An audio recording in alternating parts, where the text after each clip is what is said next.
नमस्कार, आप देख रहे हैं जगत क्रांति टीवी और मैं हूं आपके साथ ज्योतिका। आइए रुख करते हैं खबर की ओर। असम के सीएम हेमंत बिस्वा शर्मा ने ट्वीट किया, केरल के कुछ संस्थान असम के मुस्लिम बहुल इलाकों में विश्वविद्यालय खोलने के इच्छुक हैं। कांग्रेस की नीति थी कि किसी भी अमीर संस्थान को आसानी से विश्वविद्यालय खोलने की अनुमति दी जाए।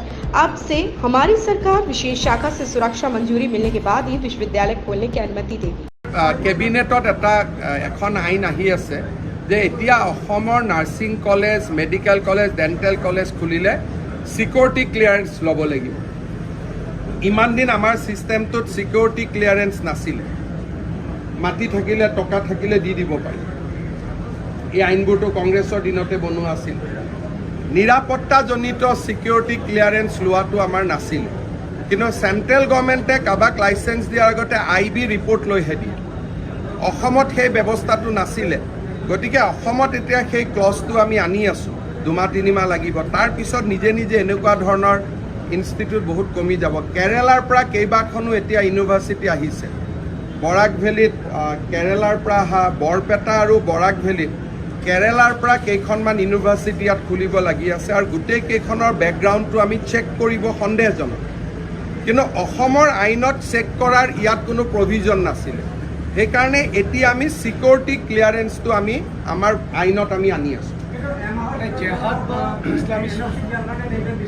কোনে? হাইকোৰ্টে দিছে, হাইকোৰ্টকতো মানিব লাগিব। হাইকোৰ্টৰ লগত মই কেনেকৈ জড়িত?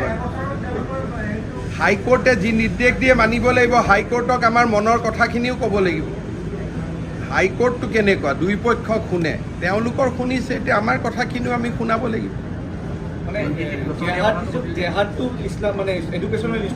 মানে কেৰেলাৰ পৰা 2-3খন ইউনিভাৰ্চিটি আহিছে। অসমত ইউনিভাৰ্চিটি পাতিব খুজিছে বৰপেটা আৰু বৰাক উপত্যকা। আৰু 2খন ইউনিভাৰ্চিটি হ'ব নালাগে বুলি মোক SBয়ে ৰিপৰ্ট দি আছে। কিন্তু আমাৰ আইনত ব্যৱস্থাই নাই যে SB ৰিপৰ্ট নোহোৱাকৈ আমি লাইচেঞ্চ দিব নালাগে, সিকিউৰিটি ক্লিয়াৰেন্স ল'ব লাগে। সেই ব্যৱস্থাটো নোহোৱাৰ কাৰণে অসমত যোনে আহে সিয়ে ইনষ্টিটিউট কৰিব পাৰে। এতিয়া আমি 2-3 মাহৰ ভিতৰত। इस खबर में बस इतना ही। बने रहिए जगत क्रांति टीवी के साथ।